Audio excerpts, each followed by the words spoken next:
My daughter took my social security check and left for a beach vacation, as if nothing mattered except her own happiness. The front door slammed, and the house fell into a silence so heavy it felt alive.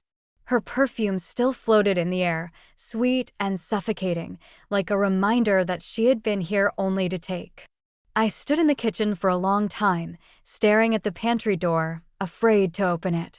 Hunger had already started to claw at my stomach, slow and sharp. When I finally pulled the pantry open, my heart sank. The shelves were clean, painfully clean.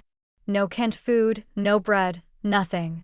She had told me not to worry, said there was enough to last me, that I should learn to live simply at my age. Her words echoed in my head, careless and dismissive. I felt embarrassed by my own fear, but it was real. Hunger is real. I checked the cabinet again, hoping I had missed something. An old jar of grits sat on the top shelf. I lifted it and knew instantly it was empty. Only a few grains rattled at the bottom like a cruel joke. That was it. That was all.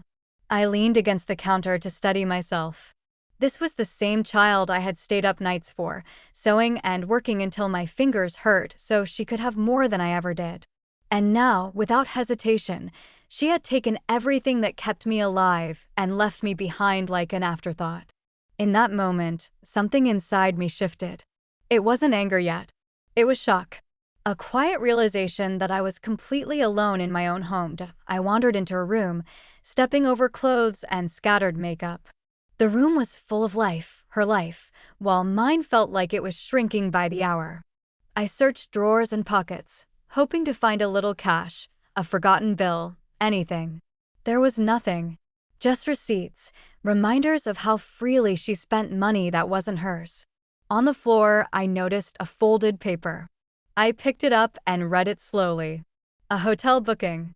A luxury place by the sea. The total cost made my hands tremble. It was more than I spent on myself in months. More than I had ever spent on anything not meant for her. I sat down on the edge of her bed, feeling an ache deep in my chest. I thought about all the times I skipped meals so she could eat better, all the clothes I never bought so she could have new ones. I had told myself this was love. This was what mothers did. But staring at that paper, it felt like something else. It felt like I had taught her that my needs did not matter. That night, I lay awake listening to the old house creak. My stomach growled, but louder than that was the sound of my thoughts. I asked myself a question I had never dared to ask before. What would happen if I stopped sacrificing? What would happen if, just once, I chose myself? The answer scared me. But it also felt strangely freeing. The next morning, I made a decision. I walked into the living room and looked at everything with new eyes. The furniture, the silverware, the delicate porcelain I had saved for a future that never came. These weren't memories anymore. They were resources. They were my way out. I picked up the phone with shaking fingers and made a call. Then another. By the afternoon, a stranger stood in my home, carefully inspecting my silver tea set.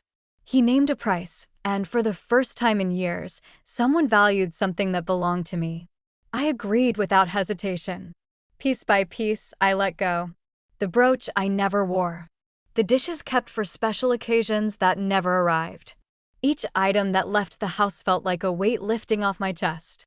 By evening, I held cash in my hands. Real security. Real choice. I went to the grocery store that night.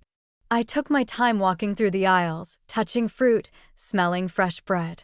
I filled my cart without guilt. I cooked a proper meal when I got home, and as I ate, I felt something close to peace. Not just because I was full, but because I had acted. My daughter called from the beach, laughing loudly, asking if I was surviving on grits. I told her I was fine. I didn't explain. I didn't argue. I simply smiled and hung up. For the first time, her approval didn't matter. And that realization was more satisfying than the meal. Days passed, and I settled into a new rhythm. I slept better. I stood taller. I wasn't afraid of opening the fridge anymore. Each morning reminded me that I still had control over my life, even now. When she finally returned, dragging her suitcase through the door, she didn't greet me. She went straight to the kitchen, already complaining, already expecting to find proof of my weakness. I watched quietly from the hallway as she opened the refrigerator. The scream was sharp and sudden. She stared at the shelves filled with fresh food, cooked meals neatly stored, drinks she liked but had never bought for me. Confusion twisted her face. Anger followed quickly. She demanded to know how I managed, accused me of lying, of hiding money. I looked at her calmly and told her the truth. I sold what belonged to me. I took care of myself. She didn't understand. Maybe she never would. But that didn't matter anymore. That day, she learned something I had learned far too late. I was not powerless. I was not invisible. And I was done being treated like I was.